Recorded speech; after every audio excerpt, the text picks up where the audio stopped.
Not in Pro Stock, of course. You want to take a wild stab at who holds the track record in Pro Stock? I actually know this, so it's not fair. Is that because you're reading it off the wall right here?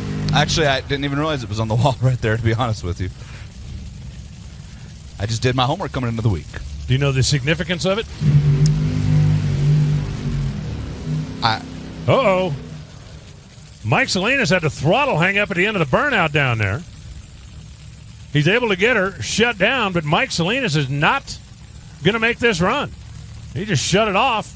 You can see he pulled over up against the wall. He's going to climb out of the car, get over the wall. Mike Salinas, when he realized he wasn't going to make the run, the first thing that went through his mind is get out of the way and don't mess up Josh. And Josh Hart just got shut off. Well, unfortunately, Salinas was past the 330-foot mark, and that's kind of the litmus test. If there's a car on the track in the first couple of 100 feet that's out of the groove over up against the wall, they will go ahead and send the other one. But remember, safety is what the NHRA was founded on 70 years ago, and that's one thing that hasn't changed with the car. Since Mike Salinas was not able to get her over before we got to the 330-foot cone, they did go ahead and shut off Josh Hart. Now, the R&L team will have the opportunity to either refire and go or to go to the back of the line, and they're discussing that. I'm guessing with Josh up out of the car that they're already thinking about at least pulling it out of line. Yeah, they're bringing the fuel jug and a funnel up here. Yeah, so maybe not. And Josh's going to slide right back down in there. Ron Douglas just told him, look, we're fine. The car's good. It's warm. It's ready. Let's get ready to send it. One of the things you're going to notice down there, see the big turnover bar plugged in the top of the blower. They actually spin these motors backwards by hand. And the reason for that, when you shut one of these things down, it's not like you just turn off a key. You shut one of these down by shutting the fuel off. And you want the thing to run out of fuel. You do not want to have raw nitro left in the cylinders. Well, if you picture the architecture of a V8 engine, especially with a Hemi, the lowest point of the cylinder is where the exhaust valve is. So if you roll the engine over backwards, if there's any raw fuel left in the engine, when you roll over backwards, the piston will push it up and it'll run out the exhaust valve and down into the header where it can't do any damage. If you crank one of these things over with a cylinder full of fuel, it will explode. But that's why they turn the engine over backwards before they refire it. Give everything a quick once-over, and they are going to fire and go just as soon as we get the all-clear from the other end of the racetrack.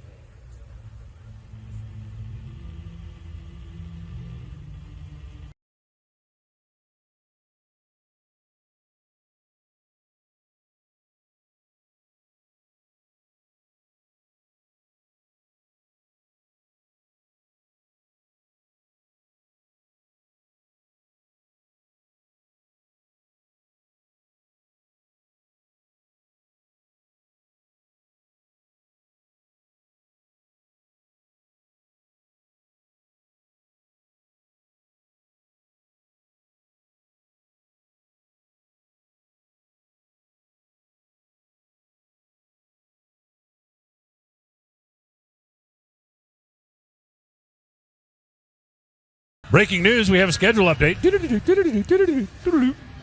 Top Sportsman presented by Wright Trailers. You can put them in the trailer. You can put them in your right trailer? You can put them in your right trailer.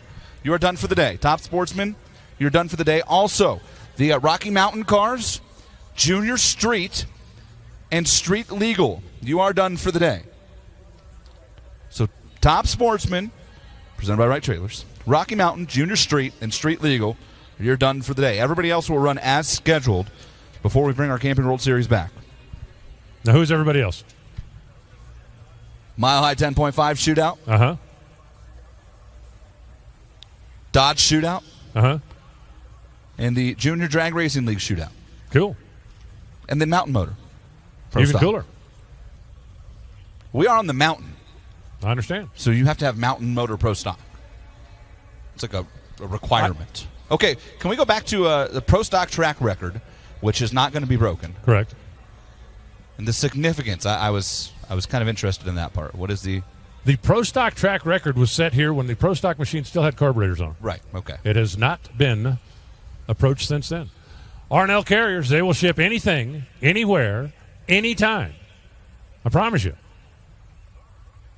And they got Josh Hart, their driver, strapped in the cockpit down there, ready to fire up and go.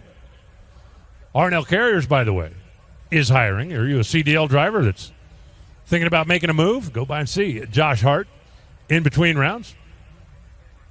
They'll point you with where you need to go. But if you're a CDL driver and you're looking at making a move, R&L is looking to hire.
They push the machine up just a couple of feet back of the line, and they're literally going to fire it up, roll it forward, stage and go. Maybe this is the strategy it's going to take to outrun Greg Carrillo. Man, if Josh Hart goes out there right now and,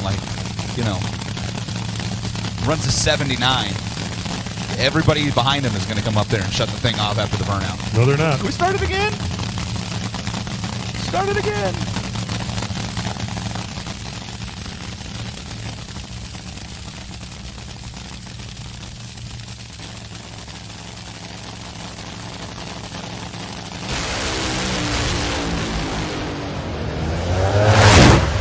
.391, 318 miles an hour. Put him third, but it went right down to the racetrack. Greg Carrillo's still staying number one. And for those of you casual fans that may be wondering, here's the way the rule reads. If you shut the car off because you have to shut the car off, it's got a leak, you got a problem, whatever. If it's your decision to shut the car off, you do not get to make the run. You can come back in the next qualifying session, or if it's an eliminations, you can come back to the next race. However, if we make you shut the car off for reasons not of your own doing, such as what happened out there, then you have the option to either fire and go or move to the back of the qualified line, which in this case would have been just a couple of pairs anyway. So they opted to fire and go. Antron Brown getting ready to come up now. He's got the new Matco 6-month test drive scheme on the side of it. They're going to be running that all summer. They've also got Josh Dilley of Longmont, Colorado, the distributor of the race. A couple of interns out there working on the team. How'd you like to take a little summer intern from Western Technical College and go work on Antron's top fuel team? Antron's actually hired interns to be full-time employees out of that program. It's a great program he works with.